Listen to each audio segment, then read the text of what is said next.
Everyone. Welcome. You're listening to 27 Degrees SAG, which is the galactic center in your horoscope chart in the Western chart. I'm your host, Kim Lowe. I'm an astrologer, a psychic medium. I'm an author as well as our guest tonight. And I have to tell you, what a treat and a pleasure to have you on the show, Dr. Bruce Olav Solheim. Thank you so much for coming on. And how are you? Well, thank you for inviting me, Kimla, and I'm doing fine, safe at home. So I Yeah, wish everybody was. I know. I know. We've Yeah. got a lot going on Yep. on the planet at the moment. And hmm I hope you can shed some light and some insight as to how we can prepare ourselves and hmm also maybe some explanations about what's going on. Let me tell you all a little bit about Dr. Bruce Olav Solheim. He was born in Seattle, Washington, to Norwegian immigrant parents. Bruce was the first in his family to go to college, and I can relate to that as well. He served in the Army as a helicopter pilot, as a jail guard. He's a disabled veteran. He also worked for Boeing for 5 years, but he earned his PhD in history from Bowling Green State University in 1993. So he's a distinguished professor of history at Citrus College in Glendora, California. I want to get down to what we are interested in. He has lived a paranormal life since the age of 4, having experienced angels, demons, ghosts, telepathy, psychokinesis, mediumship, and alien contact. Bruce has published a trilogy of paranormal books about his own personal experience. It's called Timeless Deja Vu, and Timeless Trinity. And the most recently, he's published a book that we are here to talk about this evening about ancient alien mystic, and it's called Anzar, the Progenitor. He also has published 2 comic books. He's also a playwright. He is just one awesome dude. He's married, he's a grandpa, and we have him for this hour. So I am so proud and pleased to get you on the show. Welcome. Well, thank you. That was, I wanted to say, that the title Distinguished Professor of History, before anybody gets any ideas, if you're there long enough, they give you that title. So yeah, I've been doing this a long time at Citrus, about 25 years at Citrus, but I really love what I do. And I think if you love what you do, you're probably going to be good at it and people are going to recognize it. So, I think that's very important. And I'm very lucky to have a job like I do, and my family and my friends and everybody out there. Well, no doubt you have earned that title. So we have this wonderful connection between you and I because we're both psychic mediums. hmm And when we were little, we thought everybody had this kind of thing going on. Did you as well? Well, I knew my mom did. My mom and I had a very special connection, so it comes down through her. And her mother was a healer, an herbalist, and a healer in northern Norway. So I think it's come down through my mom's side of the family. And we would. I knew there was something special because, but like you said, I assumed other people were doing the same thing. But my mom and I would have a deck of playing cards, and she would train me on sending and receiving, and we would get a really good hit rate going. And then my dad would walk in and tell us to knock it off because he didn't like it. He was he was a very brave man. I mean, he was in a Nazi labor camp in World War II. Oh, wow. He was one of those deadliest catch kind of fishermen in Alaska. He wasn't afraid of anything, but he was afraid of that. So he told my mom and I knock it off, and so we'd only have to do that when Dad wasn't around. And but she made sure that I knew that there was this other world, which I already suspected anyway. It had experiences even before that. So So I guess I knew there was something, but I wasn't quite sure what to make of it because you can't really talk to everybody about it. My mom said, don't really talk to people at school about it, like my invisible, well, invisible to other people, but not to me, friends. I wasn't supposed to mention anything at school because my mom said that could cause some trouble. So she gave me some guidelines. So I guess I knew, but I tried to. You're like living two lives, basically.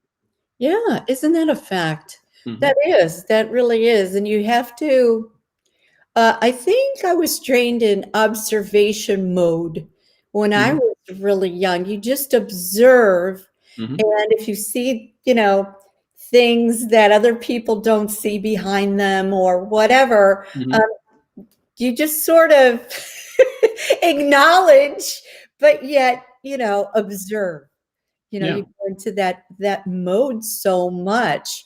And I I have a feeling that sometimes when we uh, when we get messages, or sometimes when we have some type of contact from the other side, or perhaps from a galactic, I really have a feeling that perhaps we are also very closely related. And we are also sharing that same frequency, Hmm. some way, shape, or form. And, um, and that they feel as though we are kindred spirits, let's put it that way. How do you Hmm. feel about that? Yeah. Well, I feel that we are all connected, and when I have this theory, and I don't think I'm the only one who thinks this, that the spirit world, the alien world, and the quantum world are all really the same thing, and they're all pretty much out there and connected. And I've had confirmation of that too. And when Anzar, who's this ancient alien mystic that I've been in contact with, I asked him, I said, do you want me to call you an alien? Do you want me to call you a mystic? Do you want me to just call you Anzar? And he said, you can call me a long lost relative. so so the idea is that we're connected to all these, whether it's alien, human, whatever, we're all connected and under this one, great consciousness. And so that's something, I understand. And it makes it so it's both reassuring and a little bit frightening too, because you can't always live in that world. When you're connecting, you can only connect, and then you got to come back to I got to go to work, I got to do all this stuff. And that it's helpful to have my wife Ginger, who's very practical, and it's not she's very supportive of what I do, and she believes that this is going on, but she teases me about it sometimes, but good naturedly. And so when I start talking about, oh yeah, I connected with Ansar and he told me these things, and she said, that's great, but we got some stuff we got to do today. So I said, okay, that's great. So I come back with my feet on the ground and then do what I got to do, and then take the time to do the mystical stuff, which is it's so much, it's fun, but it's sometimes it's very disconcerting. But you have to have that balance, that connection. And you can't, I think we were talking about it before the show, but I found myself recently having to turn it off a lot because I'm getting so much information, and sometimes you get overloaded, and you gotta, you know sometimes you gotta shut it down. In fact, I always tell people who ask me, well, how do you do it? How do you make these connections? And I said, well, the first thing you got to do is learn how to turn it off. Because if you don't know how to turn it off, you could be in serious trouble. So you got to learn how to turn it off, and then you can start working on turning it on for little bits of time. And when I say turn it on, I just mean I think it's like, to me it seems like it's a big radar dish that comes up, and I start receiving everything. And then when I'm time to turn it off, the radar dish goes away. But there's always leakage, coming in. So, which is just normal, for a psychic person like yourself or anybody, that does this. So, yeah, I always say you got to learn how to turn it off so you can do the mundane things, the regular things, without too much interference, to focus. Yeah. Yeah, absolutely. I think that was one of the main things for me was learning how to direct that energy and also taking the responsibility of disclosing that information.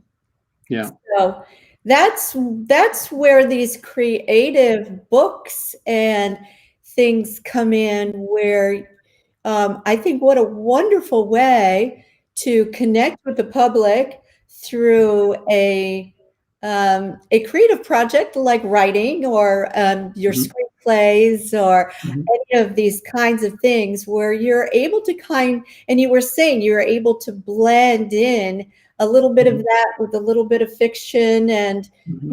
a little bit of reality where all of this is so entertaining Yeah.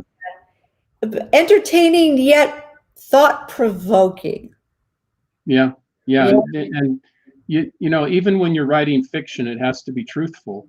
And Yeah. actually, I had my writing mentor who passed away in July. He was a Vietnam veteran, very, very talented man, very, very talented writer, dear friend, David Wilson. He always told me, he said, you know, that fiction is more true than nonfiction. And I didn't understand it when he first told me, you know, many, many years ago, 30 years ago or whatever. But I understand it that, you know, when people write nonfiction, they're always self-editing. And because I better not say that. I better not, okay, I got to change the name, or I can't really confess to that right now. So I better do something else. Whereas fiction, you put it into the characters, these composite characters, and the truth is there intermixed with the fictional stuff. So he had a very interesting idea. So I find it useful to, you know, in my comic books, for instance, they're fictional characters, you know, alien hybrids and stuff. And I can put a lot of things that I've learned in there that I know are real, but put it into a fictional story so that people, it's easier for them to digest, I guess, that way. So they don't have to jump to this belief system that maybe they're not ready to access. Maybe they're just not. So but with a fictional thing that, oh, well, it's just fiction, so I can buy into it. Yeah, there's such a thing as an interdimensional vortex. You know, okay, I'll go with that. And then, and then what I don't say is that, well, some of this stuff is real, but I'm not telling you which one is real and which isn't in the context of the comic book. So, but in the nonfiction books, it can be, yeah, deciding what to disclose. I haven't put anything in that is not true, but there's things I've left out just for various reasons. And you being a psychic medium, you know, like for once, I had a lady ask me, "Can you contact my father? He passed away, you know, some time ago." And I don't do it for money. I respect people who do. I Mhm. just do it occasionally for some, you know, friend or somebody, a colleague or something. And anyway, she asked me, and I said, okay. And I said, you realize that it's, you know, there's not a guarantee that it's 100%, you know, that I can contact the person or that, you know, you're going to get the information you want, but I will do it. I'll give it my good effort. And I did. And I contacted her father, and he told me a bunch of stuff. And then he told me, don't tell her that this happened. And then, okay, what do I do? You know, this lady asked me out of, you know, she's, you know, hurting, you know, her father's gone, and she wants to make this connection, but there were certain things I could tell her and certain things I was not allowed. He told me not to tell her. So I chose to respect his wishes, you know, because uh, I felt like he knows her better than I do. So there's a reason, I'm sure, why he doesn't want her to know this, at least at that time. Maybe she'll figure it out on her own, but I told her other stuff. Yeah. And so that was interesting. And then the other thing funny about that experience was I got a lot of stuff, and it's not always about being accurate. It's always about being helpful, you know. So, but a lot of people don't understand that or don't understand, uh, you know, psychic abilities. So, I told her a bunch of stuff, and she says, "Yeah, that's right. Yeah, yeah, yeah." But you know what? You got his middle name wrong. That's not his middle name, and that wasn't. You know, I think it was some like nickname or something. She said, "No, no, that's not right." So, and then she was like, well, I don't know if that's really something I can, you know, trust what you just told me. I said, okay, well, you know, it's not 100%, you know. If anybody tells you they can give you 100% accuracy on everything, you better run the other way. You know, that's not the way it is. But it's funny. But it was helpful to her. But it's also, you know, a learning experience every time you do this, because and oftentimes you got to make those decisions on what to disclose and what not to disclose. Or like we were talking about before, if it's some very you know, scary kind of maybe future event kind of hints about stuff that may happen, you have to weigh that. You know, you don't want to cause panic, and you want people to be informed and prepared, but you don't want them to, you know, go screaming out of their house, you know, you know, like the end is near or whatever. So Yeah. yeah, that's a lot of responsibility that It comes with it. is. It And is. it can be a heavy burden sometimes. That's why I always say it's both a blessing and kind of a curse in a way, because uh, you don't really have a choice. You're going to have to deal with it one way or another, this Mhm. connection that we have and that others have. And you have to make it work for you and make it the best for other people that you can make it. And anyway, Exactly. that's it. Yeah. Yeah. I I'm kind preaching to the choir. I know you know what I'm talking about. well, I kind of approach it Mhm. um, as a healing tool Mhm. because when I when I'm asked for a medium session, it's basically because they need closure, they need Mhm. validation, they are feeling trauma, sadness, perhaps just a grieving type of stage of loss Mhm. that is overwhelming. And Mhm. depending on what the circumstances are, but I've been I've been in a social situation where spirit has come up and just Mhm. will not let me go until Right. I give the message. I've learned to bargain with them on the other side. And I Mhm. know whoever follows my show has heard me say this before, but I think you'll find this kind of entertaining. Um, I ask Spirit for a word, a password. I'll Mhm. say, if you want me to give this message, give me a word. And I'll say, if this person, my client, or in a social situation, my friend, happens to come out and verbalize that word, I know I can segue into the message. Yeah, that's good. So, yes. So, I mean, it's That fair, means they're ready. They're ready to hear it. Yeah. right? It's fair Yeah. for everybody concerned. So, I Mhm. use that a lot. And it's all telepathy. I don't say a Mhm. word. I just, really send the message out there. I get a word every single time. And Mhm. every single time the recipient says the word. That's really cool. Yeah. And it can be That's powerful. really kind of strange vocabulary words they choose, like Mhm. wiener dog. Mhm. I mean, Yeah. and it works itself into this conversational tapestry where Mhm. that word pops up. And I'm just like, okay, you might not know this is what I do, but Yeah. you Yeah. know, I have I have a message for you. But for you, when you've been contacted by, let's take your latest and greatest, Mhm. Anzar, Mhm. and how did you feel settled that the information coming in and what he's saying was really something you could take to the bank? Yeah. Well, it came in stages. You know, what I've learned as this has been revealed to me is that he's been with me the whole time, from as long ago as I can remember, and has been kind of watching over me, uh, like going back to like you know, 1964, you know, when I was living in Seattle, a 6-year-old boy. He was there to he protected me from a very bad man who lived above our house. And we lived, just to put it into a broader perspective, we lived in Seattle on a hill below a Nike missile site. And, the missile sites that were set up to protect us from Russian bombers. So alien entities are the visitors, the others, long lost relative, whatever you want to call them. They, extraterrestrials, they like to be around those areas, and that, there's a reason for that. But anyway, that we lived about a quarter mile away from that Nike missile site. And but above our house was as it turned out, a very bad man. Actually, he was a child molester. And the first time I encountered Anzar, I didn't know his name then, but he helped me. He protected me, and other children too, not just me.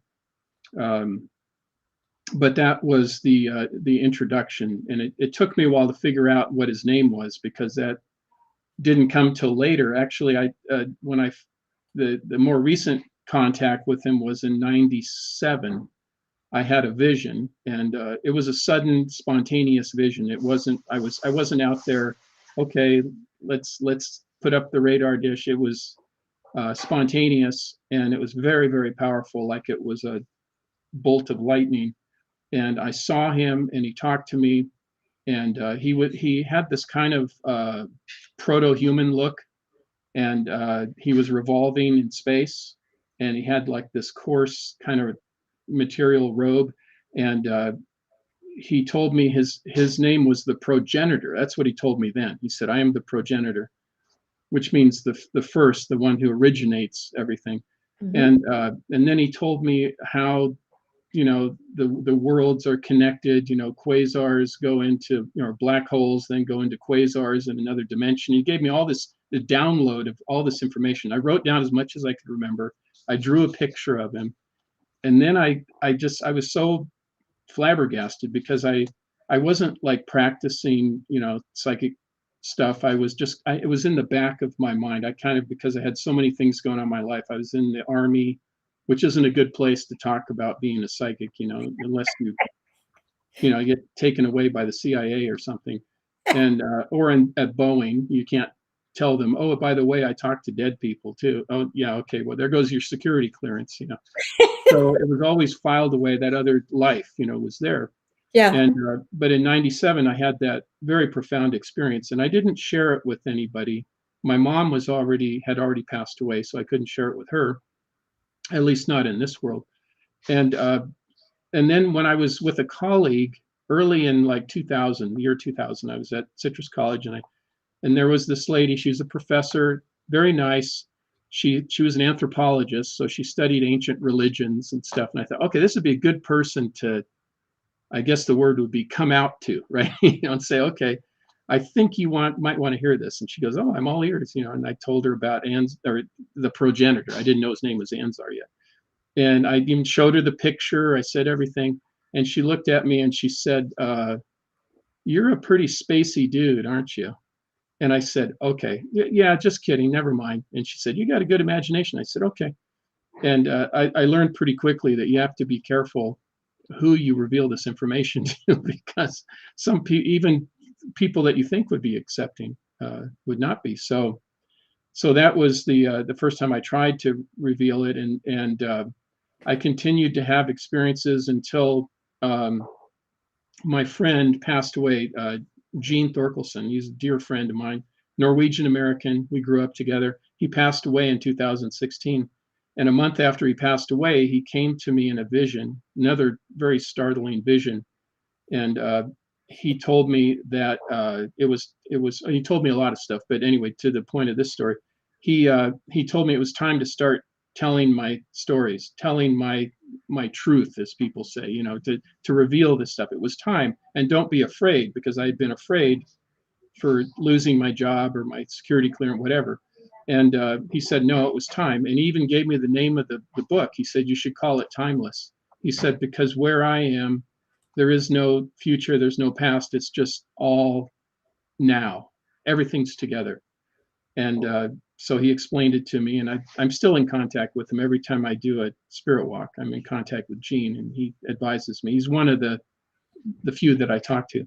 And anyway, so as a result of that, I started doing these spirit walks on a regular basis, and I reconnected with the progenitor. And I asked him, I said, by the way, do I always call you the progenitor? And then he said, my name is Anzar, the progenitor.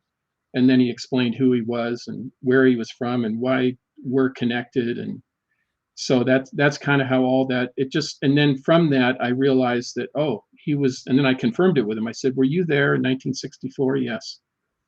And so Wow. he's been with me the whole time. I just didn't fully acknowledge it until I guess I was ready, which was after my friend died in 2016, to really, jump into this other life that I've been living the whole time, but had to kind of hide it. And so from 2016 on, it's a whole new life, really, in terms of this connection. So, because, before that, things happened all the time. Paranormal things happened all the time, but they were frequent but random because I didn't know how to manage it, really. So it's really only been since 2016 that I've learned how to manage the connection. So, what was your first step to managing? We've got someone in the chat room, Oh, okay. and they're saying that's something I'm struggling to learn. I have no idea how to turn it off, and nothing really seems to work for me that I've tried, though grounding techniques probably help. So, how do you control that? Well, I never use the word control because I think that it's more like manage. So I use the word manage because you can never, there's always leakage, but to manage, to just, I have spirit guides that I can't do it by myself. I have spirit guides, and they've also been with me. And I when I'm going to make the connection, I ask them to help me make the connection, and raise my consciousness, help me raise my consciousness, my vibration level, whatever word you want to use. And they're also gatekeepers too. That because the first time I decided to try to manage it on my own and create the connection rather than have it randomly, it was like 1,000 entities trying to come through a little door, rushing in because they all wanted to connect with me because they said, "Oh, good, he's ready." So they all rushed the door, and there was nobody there to be a bouncer. And so the way I look at it, so I was overwhelmed, and I said, "Okay, that's not going to work." So that was kind of a hit and miss. So I said, "Okay, I need protection." So I asked my spirit guides to say, "Can you kind of provide security at the door and don't let anybody in who?" I mean, it's not that they're all bad entities. They're just, a lot of them are very needy, and like you said, they know you're the one they got to talk to. And I think it was Whitley Strieber who said that there's in the spirit world, the alien world, the quantum world, there's a glow about us that are able to make these connections, and they can see it. And they're not going to waste their time with this person who's not going to acknowledge it. They're going to go right for the person with the glow or the radar dish or whatever, and they're going to say, this is the person. And unless you have some way to deflect it or, have them queue up or whatever, to check their ID at the door, you're going to be overwhelmed. So it's very important. I use the spirit guides every time. And then also when you're done, fold up the radar dish and say, "Okay, I'm closed for the day. I'll be back. I'll talk to you all later. And thank you very much." And just, imagine it, closing down. Some people actually use like a scissor action, to just connect anything that might be, attached. So there's all kinds of ways to do it. You can do it mentally, or you can actually use physically. Or I like to also shake my hand, my hands, like, okay, just kind of come back and turn it off. And that way you don't bring things with you back into your home. Because I do walking meditation when I do my spirit, I call them spirit walks. So I'm up in a very special place where I live, going up towards the mountains. It's an old Indian medicine road. And I go there, and that's where it's very thin between the other world and this world. So it's easier.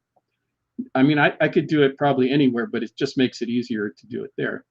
But you have to make sure you don't bring that stuff home with you. And it's not like all bad, but it can be very draining if you allow that to come home with you. And next thing you know, there's people are seeing spirits and in the house, and that's, you know, you don't want them to be there. You know, it's not, Exactly. it's your home. It's not your, the place of business is out there. This is my home. You know, don't come in here. Please don't come in here. Yeah.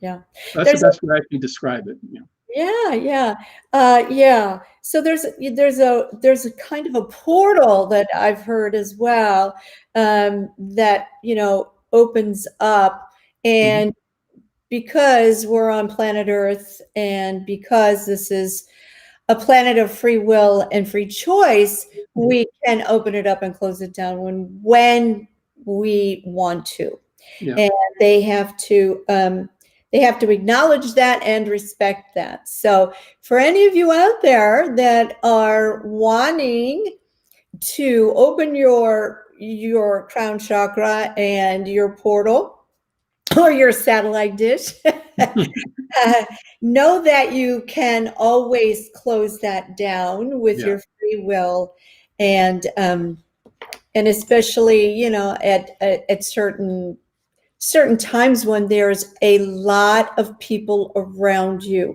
who are tuned to different frequencies. If Mhm. you leave your portal open and there's so many people around you, you literally can get jammed like an electrifying jam. Yeah. And that is something that I really try to prepare people for, not to open up and then go to a live concert, or any kind of a sports event, or Mhm. going into a school and watching all the kids with a little music concert or something, and being wide open like that. Mhm. um, you really do have to protect yourself. So in making Mhm. this connection that you've always had, but now you're aware of it, Mhm. and now this progenitor has come to you and is now activating your ability to Mhm. step into this and Mhm. going forward with it. What is the main, I want to say, the latest message that you can, kind of share with us, and, kind of prepare us for a little bit, and kind of provoke us into buying your book and reading the whole thing? Well, so the first part of the book is the the researcher in me. I did a, I researched literature, and there's a lot of footnotes. I mean, there's like 300 footnotes in there. So it's a real heavy duty academic research kind of start of the book. And then it goes into the chronicle of my spirit walks for the last 3 years. So day by day. And so you get the raw data, and you get the theoretical, and you get the practical, and so it's really two books in one. And I some of the things that, what I do is, when I go into these spirit walks, I have a little phone with me that I put on, or actually I'd use a different one now. I do I record it, so it's not like you hear Anzar's voice on the phone, you hear my voice, but I'm asking him questions, unless I'm doing a freestyle, when I just listen and I just say what they're saying, kind of like, it's not physical mediumship, but it's, just kind of, I'm taking it in and saying exactly what they're saying, without me asking questions or interfering with the signal line. But most of the time I ask questions, and I'm recording myself asking the question. I hear or I see what the answer is, and I either say what they said or describe it, because it's not always words. Sometimes it's symbols. Sometimes Anzar likes to show me a little film strip, you know, because he knows I'm a historian. So he'll, like, if I ask a question, he'll show some kind of thing from history. It's like, oh, okay, I get it. I get what you're saying. And then I'll record that into my phone. So, but because I'm in in this focused calm of meditation, I don't always remember what they told me or shown me. So that's why I record it, because because the first few times I did it, I couldn't remember everything, and it was frustrating to me. So then I decided, I'm going to take my phone with it. I'm going to record everything. So what I do when I get home is, and relax, then I transcribe. I just listen to it and I transcribe. So I've been doing that for over 3 years, and there's like 400 single space pages of, all the transcripts Wow. of everything he's told me. And so that's how I do it. But so in the book, you get the transcripts, and some of the things he's told me, like, before the pandemic, he told me that there would be a series of calamities. He called them calamities. Oftentimes he uses unusual words, but he said there'd be a series of calamities. Now, he didn't say that there would be a pandemic called COVID-19. He just said there'd be a series of calamities. And then in just, I think it was December of, let's see, it was 2 months before it became really public. He said that there is going to be one particular calamity that's going to happen very soon, and you should be prepared. And when the news first came out, that there was this virus in China, and then there was, initially they said it came out of a market, the wet market in Wuhan. He said, well, there's a laboratory there, and it likely came out of that laboratory, and then it got mixed up with everything else, and so he confirmed that for me. That's what it was. And I know that's, for some people, that's very controversial and so forth, but I trust Anzar, and I've had people ask me that. They've said, how can you trust that? How do you know it's not a demon you're speaking to? And the reason I know that is because I've been talking to him for a long time. He's, a demon wouldn't have saved me from a child molester. Let's just put it that way. And he always reminds me every time I connect with him, and he says, always remember to keep love in your heart and always operate from a position of love. So a demon wouldn't say that. And he's also told me very helpful things that I've, shared with people. So, and it's easier said than done. It's easy to say, oh, I'll always keep love in my heart. But it is really hard to do, because we're human beings, and sometimes we get angry, and then I got to center myself and realize, yes, you can be strong, and you can be, you can be upset with somebody and then tell them, but you can do it with love in your heart. You're trying to help them understand, so things are better for all of us, But anyway, so he always reminds me of that. So he gave me a heads up on that. And he also, another one was he told me about, I'd say 4 months before, no, 3 months before January 6th, he told me that there would be what he called a pocket revolution. He called it a pocket revolution. And then not long after that, he mentioned the word insurrection. Wow. And I know that's, people say, oh, it was this, it was that, but that's the word that's generally used. So I'm not political at all. I just report what I hear, And so he's been able to detail that, for me. And he says, he always tells me, this is another thing he always tells me, he gives me the information. He said, there's a lot of variables though, because there is free will, and there's other, but there's certain forces in motion as well, which we can work on some of it. And some of it is kind of steady. And he said, predictions can be wrong, but preparations are never wrong. So that's some advice. He gives me very, very good advice. And he's right, because you can make a prediction and then the variables change, and then it's not quite what you said. And then people think you're a fraud or whatever, Yeah. So, but he said, preparations are never wrong. If this is a possibility, it doesn't hurt to prepare. And but anyway, he was right about that. And it was, he said there was, before the George Floyd killing, he said that there would be, what was the word he used? This was a couple months before. He said there would be social unrest, and it'll be pretty bad. And of course it was. And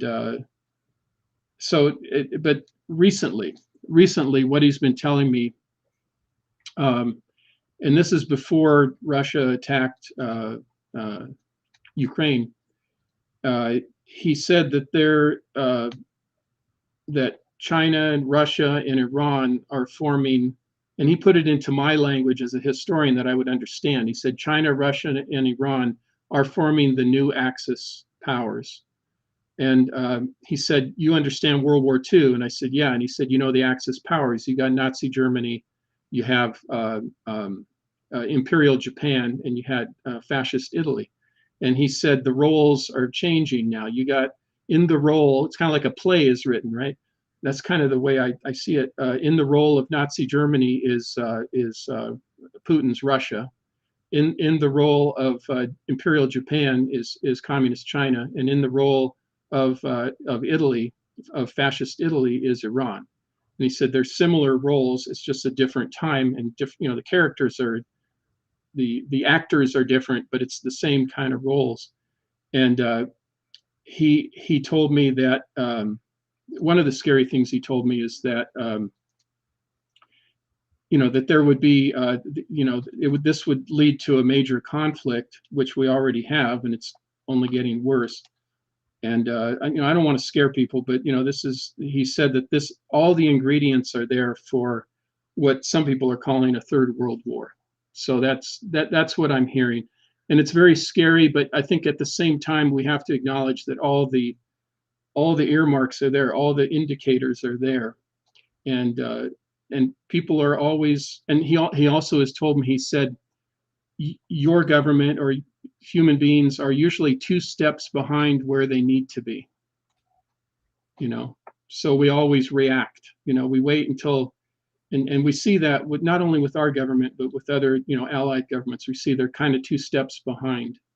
They'll say, oh, there's no way we can do that. And then a week later, oh, yeah, we're going to do that. So they're always lagging behind because they don't want to believe it's as bad as it is. And he's telling me it is as bad as it is. And we have to open our eyes and hopefully do the right thing. And but at the same time keep love in our hearts. So it's not easy to understand, sometimes what he's telling me, because on the one hand, the human reaction, you see suffering and you want to do something to stop that suffering, but on the other hand, you can't get too carried away to where, as Friedrich Nietzsche said, you have to be careful when you're fighting monsters lest you become a monster yourself. So it has to be an appropriate level of force to stop the bad guy, whoever the bad guy happens to be. It shouldn't be over the top. It shouldn't spill over onto innocent people, that kind of thing, which is not easy to do. And the other thing, which is reassuring, and I want to have something reassuring that he's told me. He said, and other people have said this too, but I've asked him about nuclear weapons because he told me there would be a nuclear accident. He didn't say a war. He didn't say an attack. He said an accident, like an accidental either discharge or an accidental. And this was in December. He told me this before they took Chernobyl, before they took over these nuclear. So he told me on December 27th or 17th, he told me there would be a nuclear accident. And so I asked him, I said, I mean, we're not talking about nuclear war because you've told me before, Ansar, I asked him, I said, you've told me before that there's not going to be, that you guys, aliens, extraterrestrials, are going to stop any kind of ICBM, end of the world scenario kind of stuff. And he said, yes, we're not going to allow that to happen, both for them and for us, because it would disrupt everything in the whole universe, Yeah. And I don't even think we realize how destructive we are. And he said, we'll stop that, but everything else is on you. Conventional warfare. And then I asked him, I said, well, what about, because somebody asked me, they said, well, what about tactical nuclear weapons like battlefield? Because I do military history, I know there's such a thing as a briefcase nuke. Nuclear weapons have been miniaturized to the size of a backpack or a briefcase. Oh. And then there's artillery rounds that are nuclear, that are also nuclear. It's very limited yield, but still very destructive. And I asked him, well, what about that? Will you guys, aliens, will you guys stop that? And he said, you're going to have to stop that. So we got the big stuff that'll destroy the whole world, but you're going to have to deal with that. So the idea of free will, the idea of our responsibility. which is a huge responsibility for all of us to make sure that doesn't happen. But make sure it doesn't happen without making it worse. And that's a tough job. That's a That tough is a job. tough job. And it's the question that I have is, what do we have to do to get to the tipping point to learn this lesson? Yeah. What do we have to do? I mean, let's just get it out there. What do we all have to do to learn this lesson? So you're a professor of history, so that history does not repeat itself. Yeah, I know. What has to be aligned? Is it the harmony, the love, the energy healing? Is it Mother Earth herself that has to come up and just go, enough is enough? That's my burning question. How do we get to that tipping point where we can literally get over these kinds of things? The war it's just the same thing. It's just, you build these countries up, and then you destroy them, and then you build them bigger and better, and then you destroy them, and the whole time you're making money on all of this. And the people just keep reincarnating. It just seems like the hamster wheel to me. How do we, and the only spotlight that comes in when I do ask these questions is go up to the next dimension, go up, ascend to the next dimension. And I have got to say that I think we were all incarnated at this particular time in this particular dimension to actually clean it up, to actually go forth in a new direction, and then we can all ascend or get to the next dimension. But I think we were all here to enjoy and to touch our creativity and to reignite the love, and to also clean up where we are at the moment. So the mess we've made. Yes. Yeah. Exactly. Like the lesson from kindergarten: clean up after yourself. And we have to implement it on a global scale. That's the thing. That's that basic information that you understand as a kid that you learn, and then you get adults who don't act like they're supposed to, and then we get these problems. But I wanted to share that other thing. He said that Anzar said that that it's not disclosure. People are always waiting for disclosure. Disclosure is very other directed. It's like, let's sit patiently and wait for the government to tell us what the reality is. He said, no, it's revelation. It's revelation, not in all that entails, he told me. So it's a very spiritual thing, and it's a understanding from your soul into the universe, that how everything is connected. And he said, once you do that, once you get the revelation of what's going on, then you'll make the next step in evolution. What he calls, what does he call it? A leap of consciousness, not a leap of faith, but a leap of consciousness.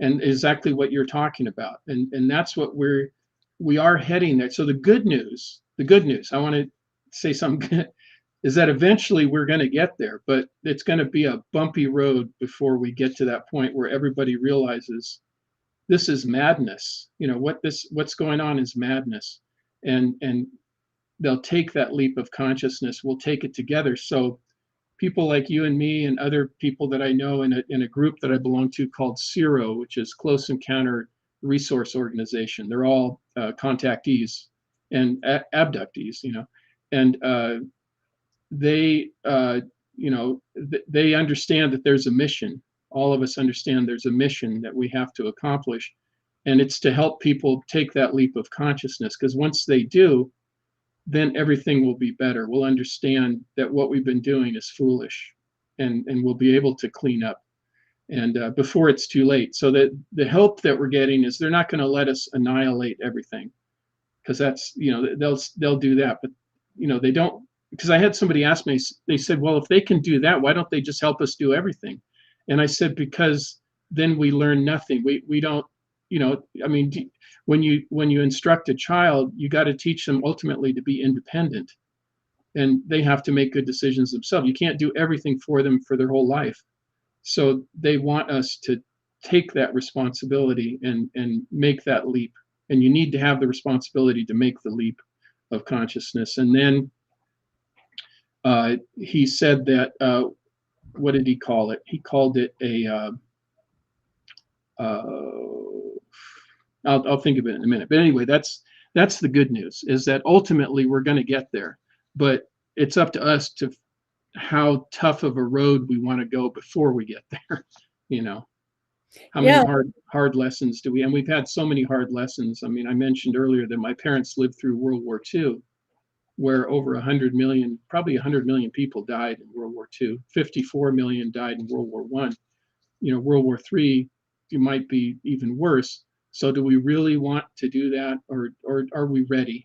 Can we make that leap of consciousness and then avoid all that suffering?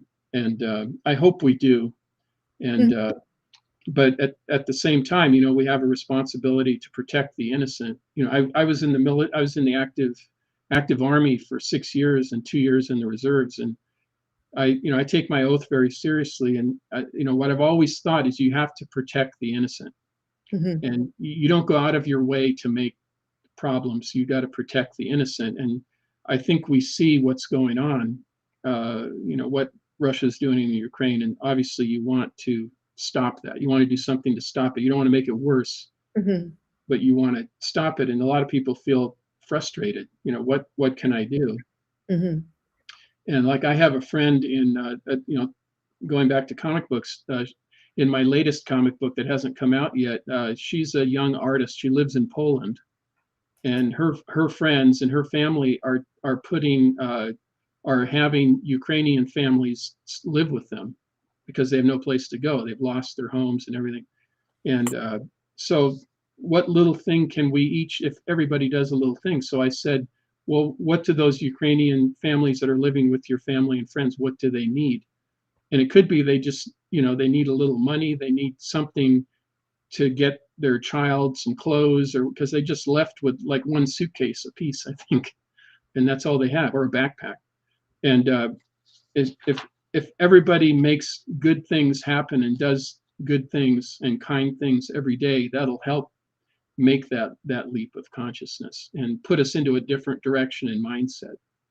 But we also have to realize that those that are fighting against all the goodness have to be stopped. And it's unfortunate, but that is what I learned in the military is sometimes those people have to be stopped, and there's only one way they can be stopped. And it's unfortunate, but it is what has to be done. And it goes against what I want to do, but I also realize that at a certain point it's gone too far. And and I think that's what we're about to learn, is that very the quickly result can happen through different means nowadays. And we don't, just like, you're not spear fighting anymore, as far as to take over those kinds of things. But we have now kind of evolved into a new type of control, and our intentions are more powerful than anyone can even fathom. And I don't think people understand that if we all have a supreme, crystal clear intention and knowledge and vision of what exactly we want, and go for that, it's one of the most powerful things. It sounds so ridiculously easy, yet there's people that have never even stopped and thought, about making a crystal clear vision about what they want on the planet. And also, I feel as though there's people coming out. I know that for myself. I speak from being in front of the Galactic Council, and yourself for Anzar, and wherever they may originate from. I feel as though we need validation.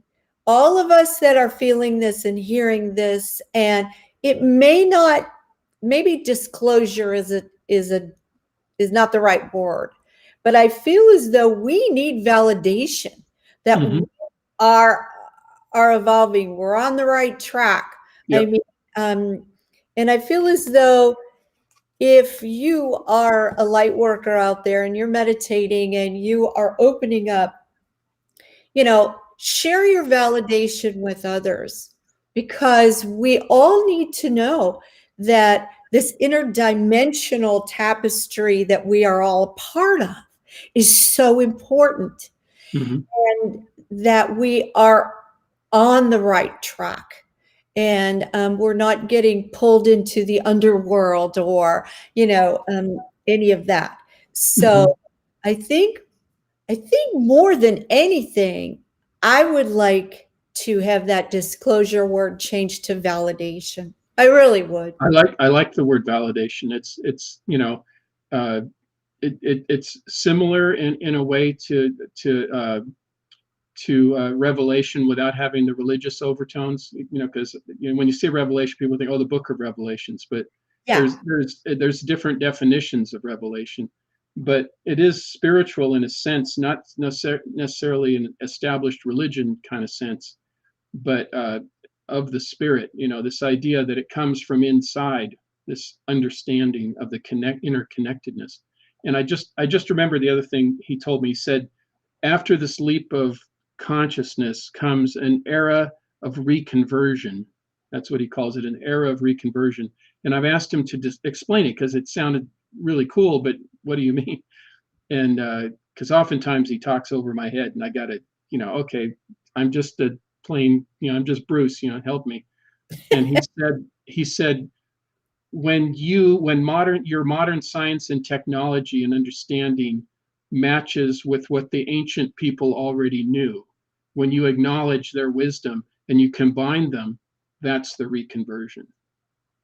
And that's where we'll reach. So, the people who make fun of shaman and people who, even people like ourselves, the people poke fun at it, and say, oh, they're space cadets or whatever. If you go back in ancient times, that's how people lived their lives. It was an everyday thing, because they understood, they were connected. And then the modern world just disconnected us.